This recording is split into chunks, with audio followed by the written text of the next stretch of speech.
Hey, what's going on, guys? New video for you today. I was very fortunate yesterday to have an amazing experience. Today's video is going to be about passion. Yesterday when I was at work at the firehouse, I had a young lady come in. She was 16 years old. She's actually got an internship here at the firehouse, and she's been going around and interviewing some of the firefighters. Well, it was my turn.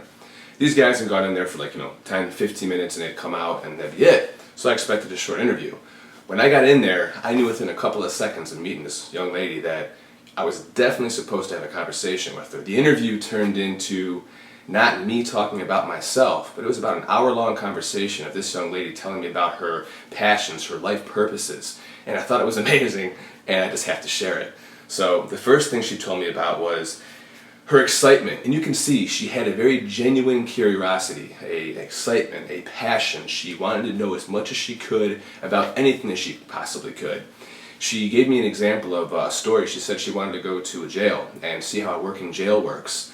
And she told the people when she came there, she goes, I don't want you guys to show me just sugarcoat everything and what I expect to see. I want you guys to show me the real, the raw, what really goes on behind these doors when the cameras aren't around, when pictures aren't around, when nothing's really being able to get out into the real world. What really happens here? And at first they told her you don't want to see that, and she was adamant. She goes, yes, I do. She told me a story about how some of the inmates had just amazing talents and gifts and abilities that even though she felt that they may not be acting in her best interest, they were acting in their own personal interest. She said she saw guys in there that would do tattoo art and graphic art that was just amazing. She said some of these guys seemed to be so nice, so genuine, so responsible, but they're in jail. She knew that obviously they did something that put them there. But the comment she made next I thought was pretty cool. She said that if the people in there would take their skills and their abilities, rather than use them for bad, turn around and use them for good, they'd probably be incredible individuals because they have that strength. They were just misguided. This girl's 16 years old and she's telling me this. That's impressive. The next thing we talked about was acceptance. She started talking about how she knew she was a little bit bigger of a girl, but that it really shouldn't matter. She would go through her Instagram and she would look at different feeds, and sometimes she would see, oh, I see this girl and I want to look like her, but then she also realized that, maybe that's not too healthy. She had enough foresight to realize that everybody was created different. She told me that she just wanted to be happy the way that God made her. She also told me that she wanted to play volleyball, but the school that she had gone to before, all she saw were these tall and thin girls, and she didn't think she'd fit in. I was able to interject here and I was able to tell her, do not let the thoughts of others, their fears, their insecurities project onto you. Just because they can't do something doesn't mean that you can't. And she kind of smiled and she said, you know what, it's funny you say that because the next school that I went to, I saw the girls playing volleyball and there was a girl out in the court who was larger than myself. And she goes, I realized, and she smiles really big, she goes, I can play volleyball, I may just have to wear some bigger shorts. I really respected her comment when she said that. She wasn't a very large girl, she was a little bit bigger of a girl, but she very easily could step in a volleyball court and probably do pretty well, so I'm glad that she thought that. Another thing she was telling me about was the school that she had gone to beforehand. Some of the kids were giving a hard time to a couple of the students. There was a young Indian kid who was sitting in a corner who was reading the Chicken Soup for the Teenage Soul, and she said the kids in the class were just beating this kid up. She stood up to the other kid and said, hey, young man, why don't you come over here and sit with me? Your brown skin, my brown skin, we can get under the same umbrella and you're going to be accepted, you can feel safe, you can feel comfortable with me. And then she said there was a little Asian girl off in the corner, and the Asian girl was kind of excluded from the class and nobody talked to her. She said, you, young Asian girl, why don't you come over here? You're black by proxy. And I had to laugh when she said that. But what she meant was, because you're associated with me and I feel comfortable with you, we're all family. I don't see the colors, I don't see the gender differences, I just see you for who you are. This showed me that this girl is a true leader. She doesn't care what the 98% of the population thinks. She's focused on the 2% and taking care of those 2% who want to rise and go places with her. I just thought it was an incredible story, and again, I was blown away, impressed. Next, she talked about relationships. And she said that she had a couple of guys in her class, in her school, ask her if she wanted to be their main dish or her side dish. And I was like, what are you talking about? She says the main dish is the guy's main girlfriend, the one that he tells everybody he's with and he's dating, and the side dish is the girl that he cheats on the main girl with. Yeah, nice, right?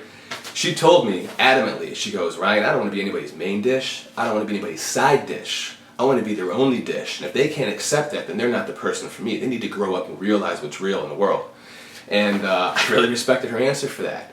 You know, she went on to express, pretty passionately about how these young girls will do stupid things in hopes of, if a guy doesn't like them, they'll totally just, give them something, buy them something. She even said, some of these girls will give up their virginity in hopes that these guys will change their minds and start to like them. And she said, Ryan, virginity is not something that you just hand off like it's an item on the shelf. It's something that you have to give to a very worthy counterpart.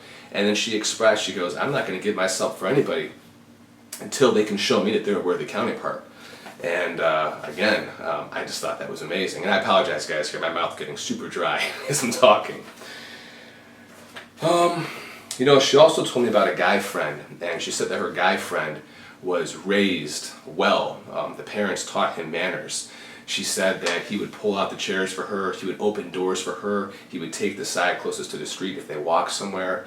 And she kind of took a second, reflected inside herself, almost to smile and look back up, and she goes, I think that's going to be really rare in today's society. And that just kind of struck me, hit me upside the head like, you might be right. And then she also went on to express, she says, it's really, really nice to know that I have a real guy friend and he can show me what being a gentleman is all about, because I may need to see that someday. And I couldn't agree with her more. Guys, if you're paying attention, treat the ladies right. Ladies, it's a two-way street. If you want the guy to treat you right, you got to be nice and respectful towards him too. So definitely be able to respect each other is the way to go. After about an hour-long conversation of what was supposed to be an interview with myself about my job and what I do, I had to say that I was extremely impressed with this young lady. She is she's passionate, she's articulate, and I truly believe she's going to be a light in this world for other people to look up to. She's going to do something big. She's going to motivate, she's going to inspire, she's going to call people to action, she's going to call people out on their bluffs. Now, I want to ask you guys something. If you were 16 years old and you had some of the insight that I told you about right now, that this young lady was talking about, and I truly felt like I was talking with an adult who's had some experience. I mean, I felt like, I wasn't trying to help her, she was trying to help me.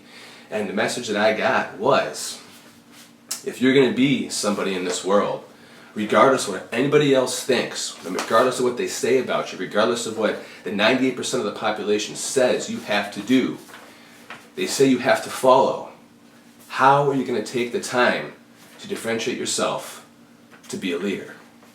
Coming from a 16-year-old girl. Think about it. Take care, guys.